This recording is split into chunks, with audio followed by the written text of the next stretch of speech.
சாத்தூர்ல திடீர்னு வெடிச்ச பட்டாசு ஆலை கிட்டத்தட்ட 10 கிலோமீட்டர் தூரத்துக்கு அதிர்வலைகள் ஏற்பட்டிருக்கிறது. பொதுமக்களை அச்சத்துல உறைய வச்சிருக்கு.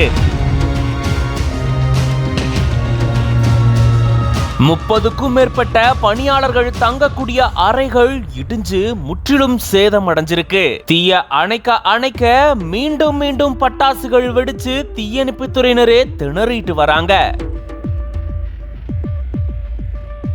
விருதுநகர் மாவட்டம் சாத்தூர் பக்கத்துல இருக்கக்கூடிய முத்தால் நாயக்கன்பட்டியில பட்டாசு ஆலை ஒண்ணு இயங்கிட்டு வந்திருக்கு. இந்த ஆலையில எக்கச்சக்கமான பணியாளர்கள் வேலை செஞ்சுட்டு வர்றாங்க. இந்த நிலையில தான் திடீர்னு எதிர்பாராத நேரத்துல மருந்து கலவை தயாரிக்கும் போது திடீர்னு அங்க வெடி விபத்து ஏற்பட்டதா கூறப்படுது. வெடி விபத்து ஏற்பட்ட உடனே அங்கிருந்த வெளிமாநில பணியாளர்கள் பதறி அடிச்சுட்டு ஓடி வந்திருக்காங்க. கொஞ்ச நேரத்துக்குள்ளேயே பட்டாசு ஆலை முழுக்கவே தீப்பிடிச்சு எரிய ஆரம்பிச்சிருக்கு. பட்டாசு வெடிக்கக்கூடிய சத்தம் நிக்கவே இல்லையா. கிட்டத்தட்ட 10 கிலோமீட்டர் தூரம் வரைக்கும் இதனுடைய அதிர்வலைகள் தென்பட்டதா கூறப்படுது.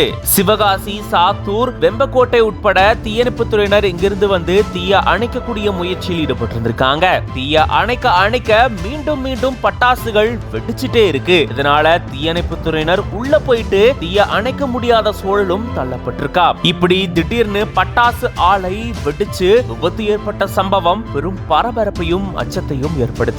சாத்தூர் காவல்துறையினர் உள்ள யாருக்காச்சும் பாதிப்பு ஏற்பட்டிருக்கா அப்படின்னு தீவிர விசாரணையும் மேற்கொண்டுட்டு வராங்க. பாதிப்பு ஏற்பட்டா உடனடியா மருத்துவமனைக்கு கொண்டு செல்ல ஆம்புலன்ஸ்களும் நீண்ட வரிசையில காத்துட்டு இருக்கு.